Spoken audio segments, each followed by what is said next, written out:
We're in a moment of technological acceleration unlike anything the world has seen before. 5 years from now, life will look radically different, and the shift is already underway. I'm Rachel Wilkins, and this is The Good News Is, a show about what's next and how to meet it with curiosity. Each week, I'll talk with the thinkers and builders that are shaping the future, from the evolution of money to digital land, on-chain fashion, and even space travel. Let's get into it. Today, I am joined by the one and only Latasha, a true creative force, redefining what it means to be a musician in the age of emerging technology. From hip-hop to dance to decentralized media, Latasha breaks boundaries at every step. We'll talk about how she's using cutting-edge tools to empower herself and her fans, build community, and rewrite the rules of creative ownership. This is more than a conversation. It's a portal into the future of music. Let's get into it. Another exciting episode where we delve into the minds of visionaries and trailblazers who are redefining the future of art and tech. And today we have the incredible honor of sitting down with Latasha, who is a polymathic creatrix whose work transcends multiple genres and mediums and whose powerful message of self-empowerment and healing resonates deeply with me and I'm sure many others. And Latasha's artistic journey has evolved to encompass dance, punk, and a myriad of other expressive forms, making her a true pioneer in the creative space. So, welcome. Thank you so much. I love that intro. Thank you. Amazing. And I just was at FWB Fest and nice.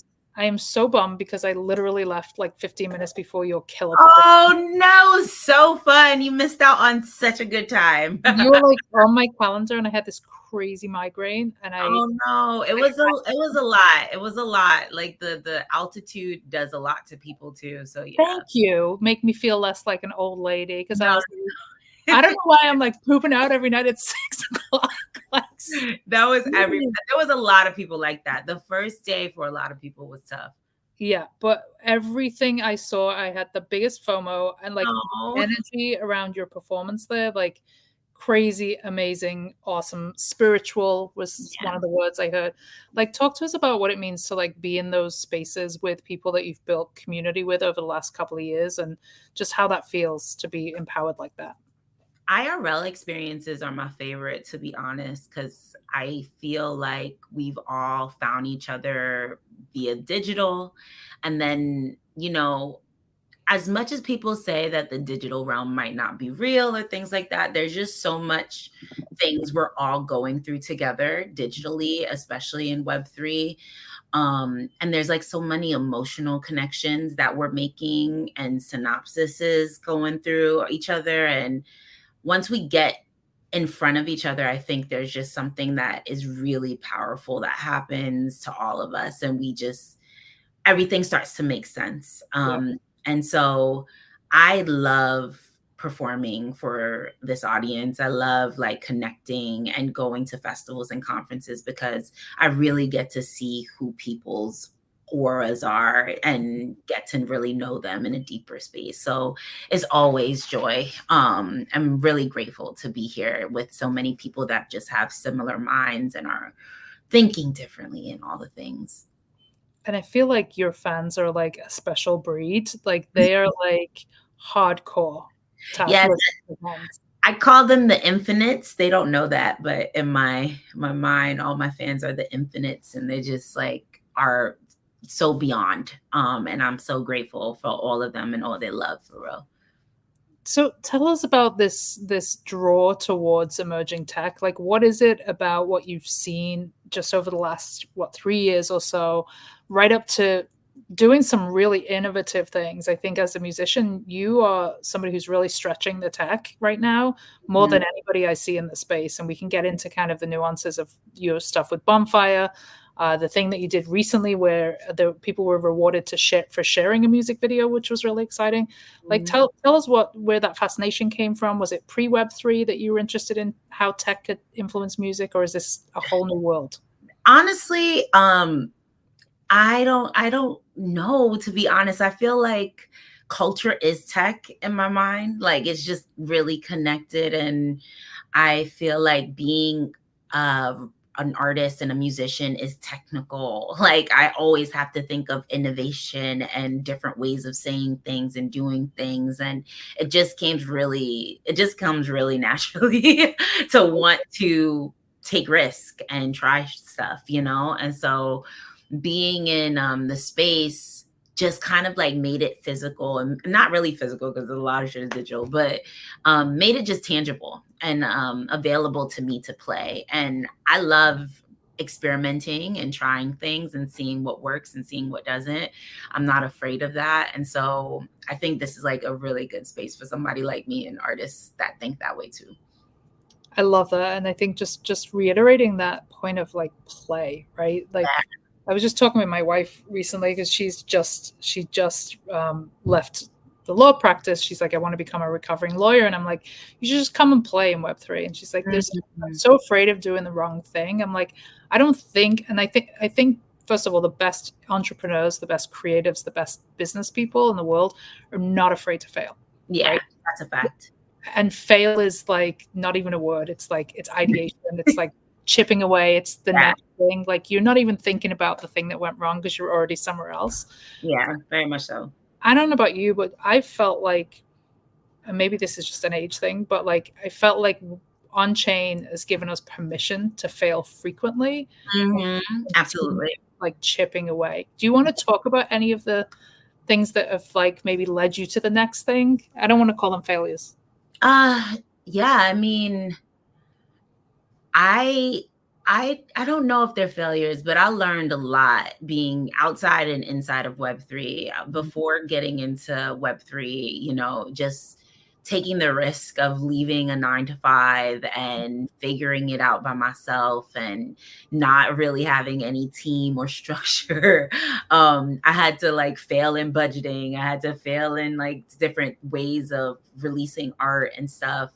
I also Everybody knows me. I think very big. And so I go hard and big on every project, but sometimes you don't need to. Sometimes you just need to like chip away and do something small.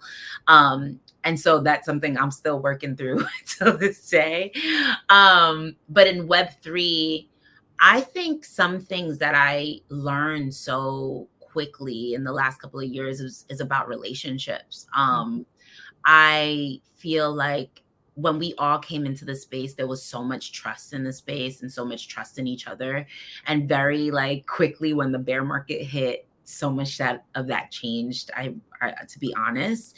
Um, and so I really had to gather my bearings in 2022 and 2023 and figure out what my relationships are and how I value my relationships and who I want to work with and partnerships and all that stuff.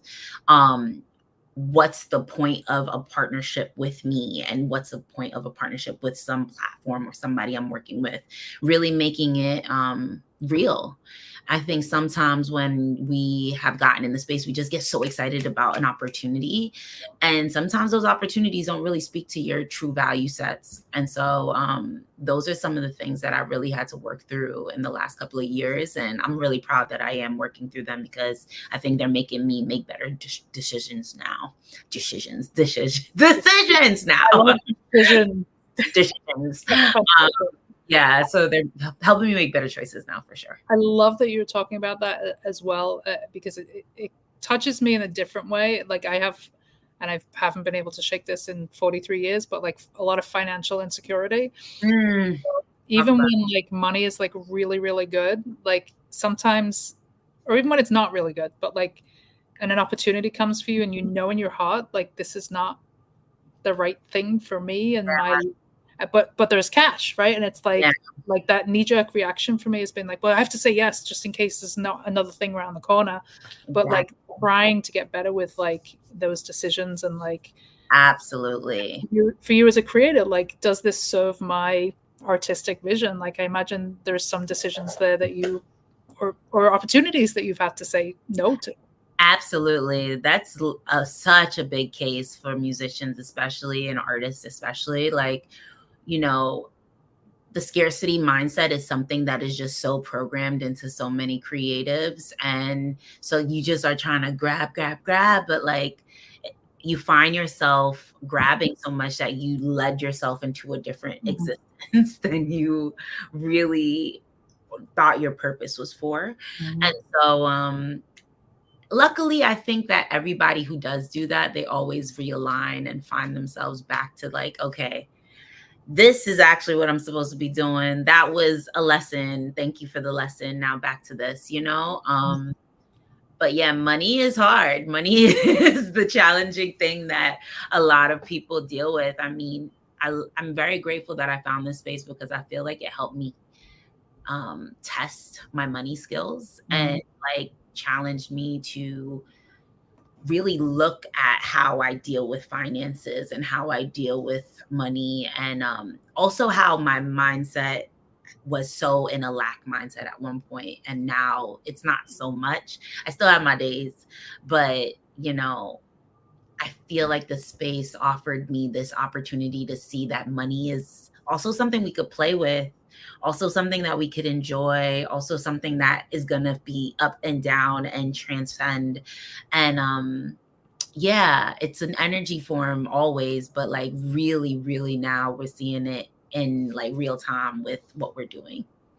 And I still feel optimistic about this like new creator economy. And I think Absolutely. there's been a lot of shifts, right? Like I think what we saw in 2021 was just like crazy numbers, volume, crazy prices of NFTs, like Hmm. very fruitful for a lot of people, not for Yeah. me because I missed everything. But that's Oh okay. no. I had like one win and it was yeah, but we Oh, won't even get it. No, but there was this huge wave, and then there was this, I think, platforms that came along that were like really empowering, seemingly a lot of creators, and then it just kind of fell out when the creator royalties went off the table and people mhm. realized that yes, a lot of people and businesses and companies that came here not really for the creators, right? Yeah, I absolutely. I don't know about you, but I feel like this response that we're seeing now, where it's like we're moving away from mainnet, we're moving to like cheaper access and entry points for people. I think there's a really interesting conversation there for creators, but it's so early in that process Yeah. that I think people are looking at like, okay, well, with base, like there's a lot of folks that are doing mints that are like $1. Like, how do I possibly sustain my creativity with $1, right? And Yeah. not thinking about the bigger picture. Like, I would love to get your take on kind of like then versus now, and Yeah. what pathways maybe you see for creators and for Yeah. yourself. You know, it's interesting because I am such a big fan of the 2021s and the 2022s, obviously, as a musician that made a lot out of those times and received so much value out of those times. However, I think what had to happen was where we are right now, where we're like witnessing a transcendence and like kind of a transformation on how to navigate this whole system. Um, I can't say it's perfect because I still think there's so much work that needs to be done for culture, creatives, communities in this space. Um, I don't think we're at a spot where everything is right. I still think that a lot of platforms need to consider artists at the forefront of what they're doing and culture at the forefront of the tech. However, I do think that there is this like notion that we're all working towards getting a billion people into the space, right? And so a lot of the ideas that the platforms are doing is in that regard. Mm-hmm. I'm not a fan of a billion people in Web3 yet, to be honest. And I know a lot of people think that's shaky of me, but as a woman of color and a woman in general, I think we got a lot of work to do before we could get a billion people in this spot. Yes. But I think I am liking the parts that I am liking are like the amounts of people that are coming into the space. Mm. Like recently with my new mint, like having so many different like connection points now with all of these people buying my mint and knowing that I could like connect with them via wallet is so cool. Like I could just do a lot more with that than just having one collector at a time sometimes. But I don't know. It's really a case by case basis because I like both worlds. Right. Sometimes I like both worlds. It really is about what the goal is and the vision is for the creatives. I love that you touched on like being able to connect via the wallet, because I heard something at NFT Paris. It was somebody in the fashion industry, and she said, never before has a designer or merchant been able to see what's in the closet of the person that walks out with a sweater. Yeah, Like, yeah, and yeah, that kind of blew my mind, because I'm like, fire. that's like you as a musician. Like, if we take it 20 years ago, like buying a CD, Yeah, like you would never be able to see what was in that person's collection, or never. airdrop them your single, or a Exactly, ticket to your exactly. show. Like, that's wild. Yeah, there's so much power in that. We just gotta get cleaned up with the mechanics of it all and like make sure that it's super easy for people to onboard onto it. But yeah, knowing that that is the future that we're heading into is really, really amazing.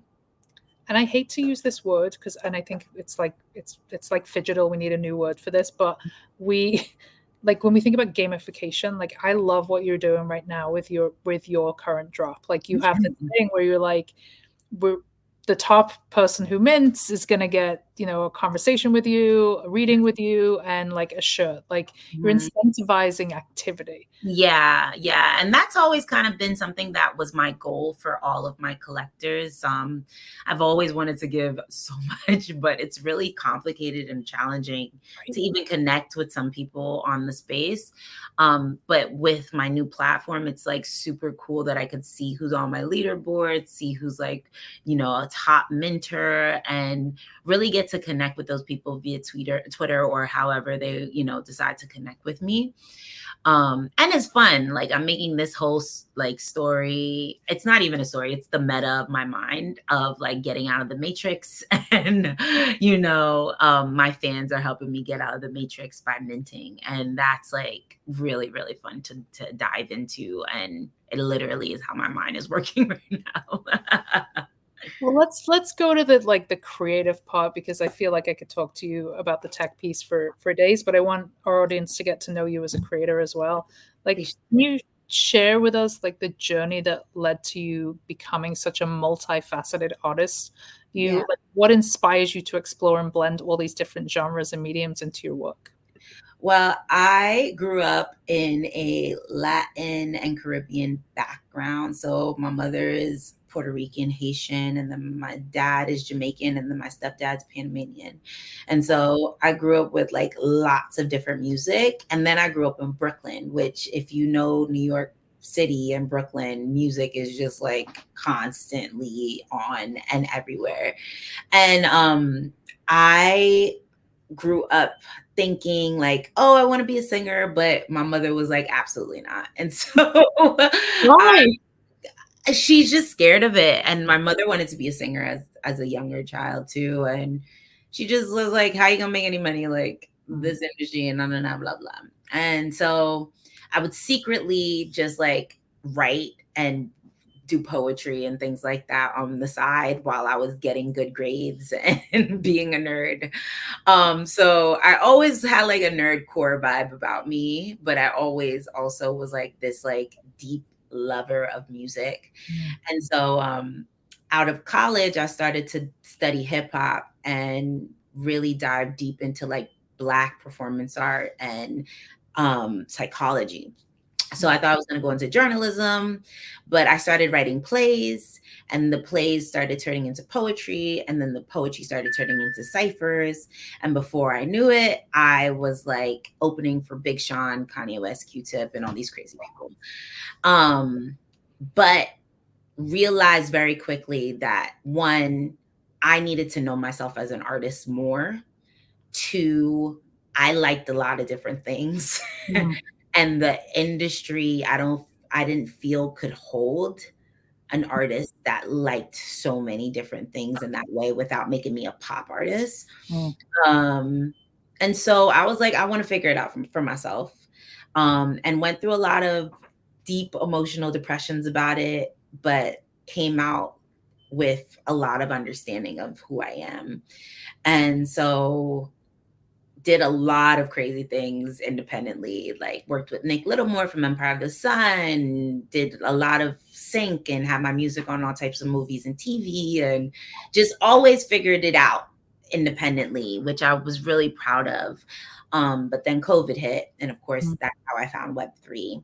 Um, but the mix of everything that makes me like a multifaceted creator is just the journey I've been on. I've learned so many different types of arts and mediums. And I was a graphic designer at one point in my life. I was a creative director at another point in my life, and kind of had to do it to just sustain myself. Mhm.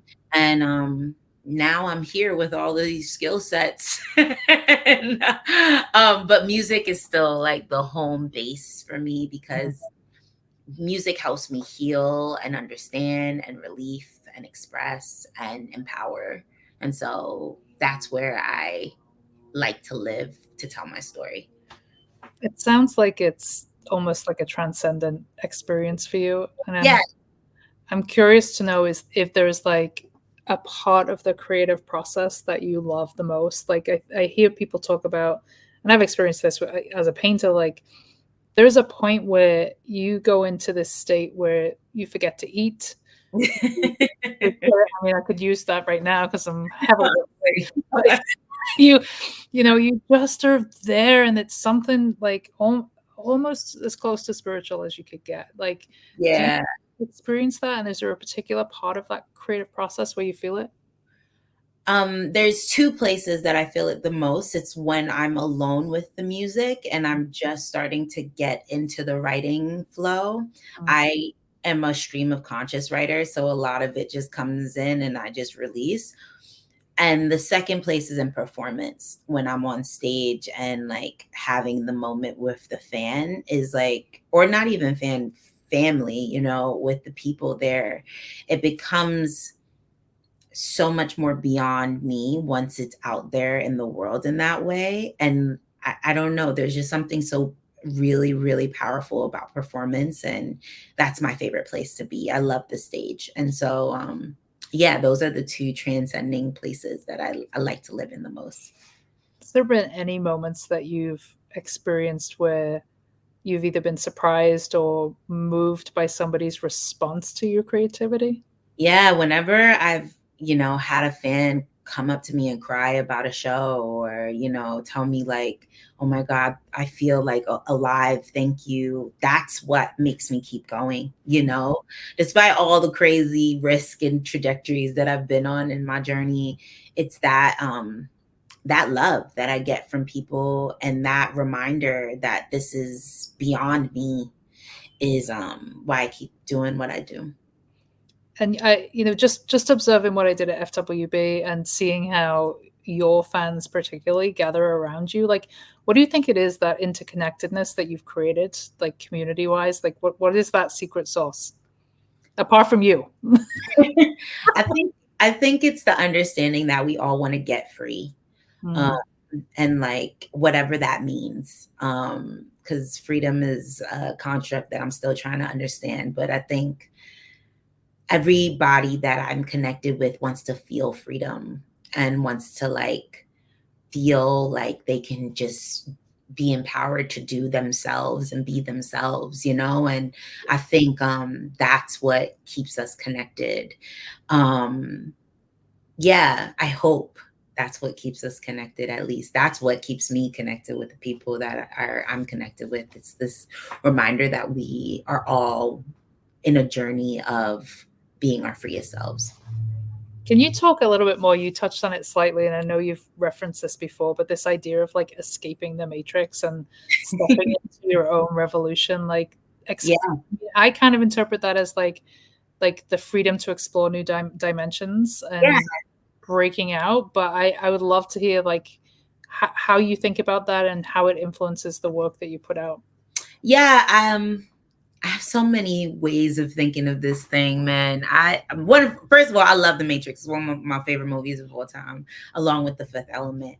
Um, but when I think of it, I go back to the Four Agreements all the time. Mm. That is one of my favorite books. Yes. And this concept of like society's dream versus your own dream, and like kind of being caught up in society's dream, is what I feel a lot of us are in, right? Like we're all like caught up by somebody else's idea of something we're supposed to be.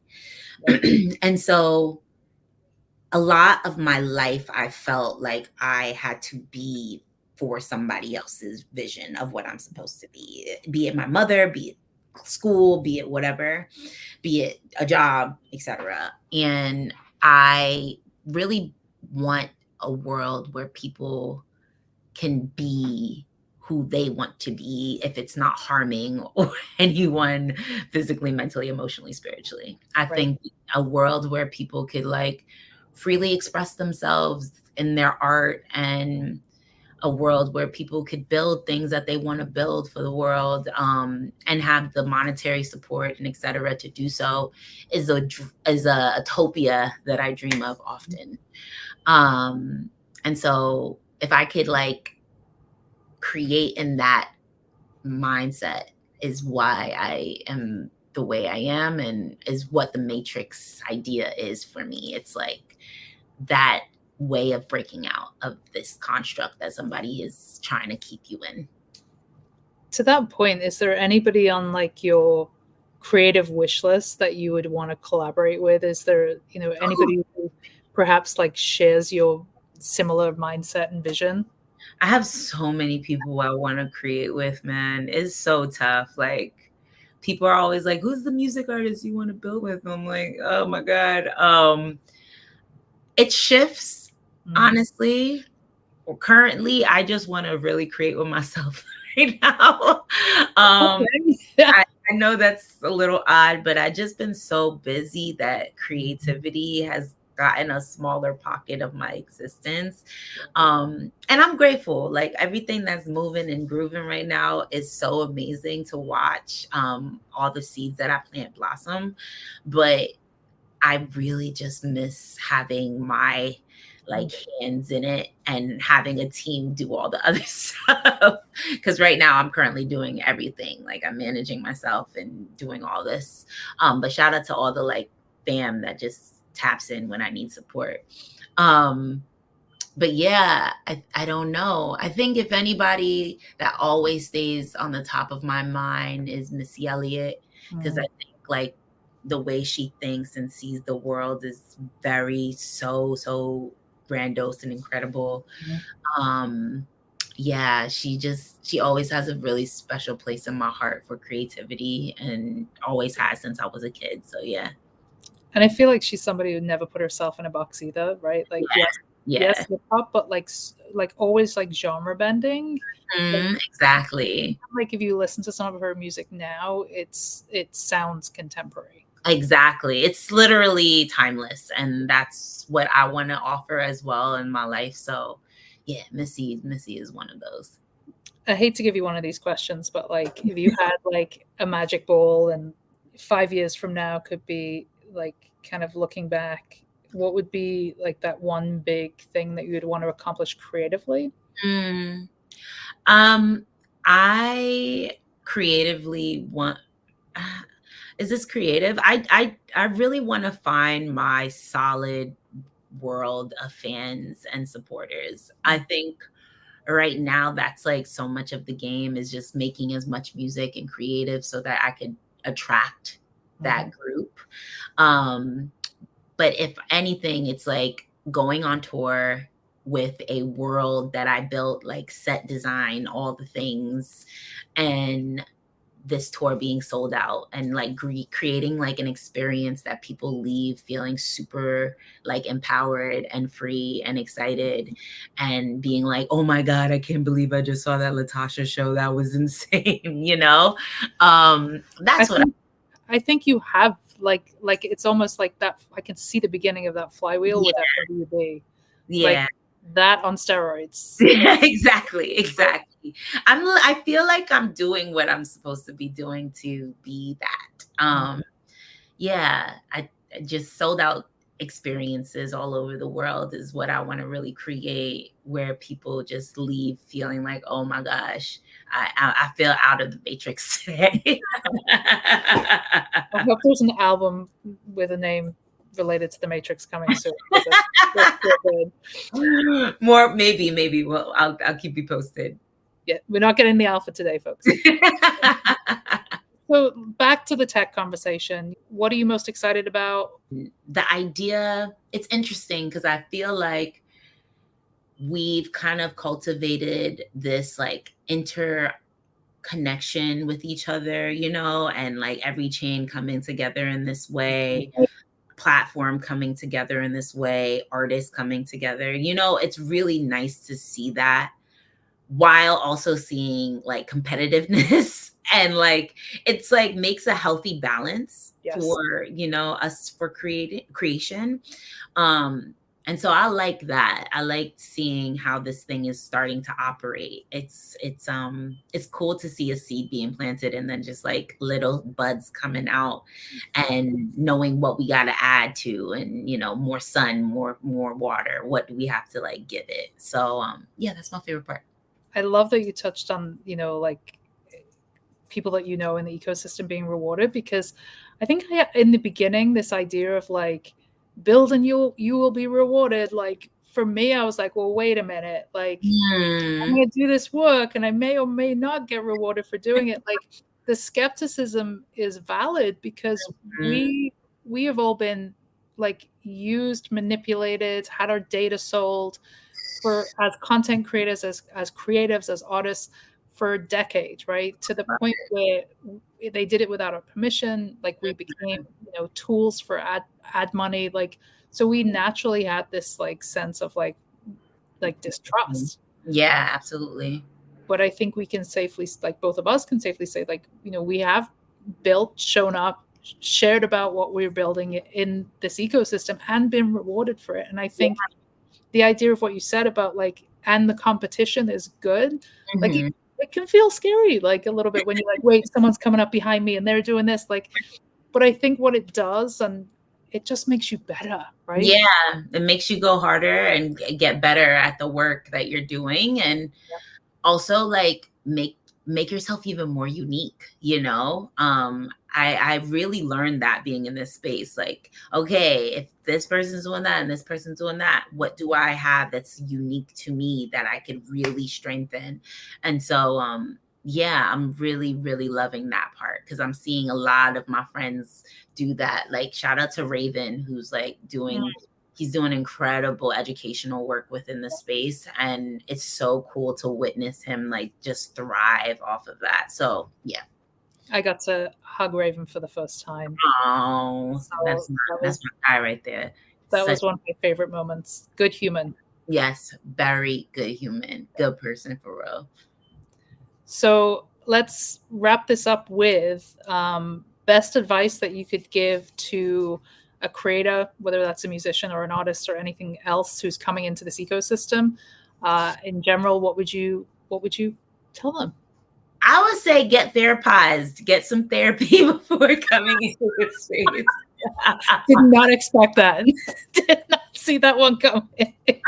I really feel like people need therapy before getting in the space a little bit. That's just real.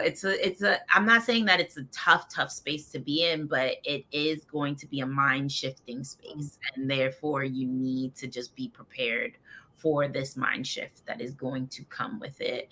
And I think a lot of times artists come into it without that mind shift and then have a lot of expectations, have a lot of doubt, have a lot of fear, and it like snowballs into other things. So I'm like, get as much therapy as you can. Founders, builders, creators, everybody get therapy. If you can, and if you can't get therapy, get a journal and start writing out what's going on with you.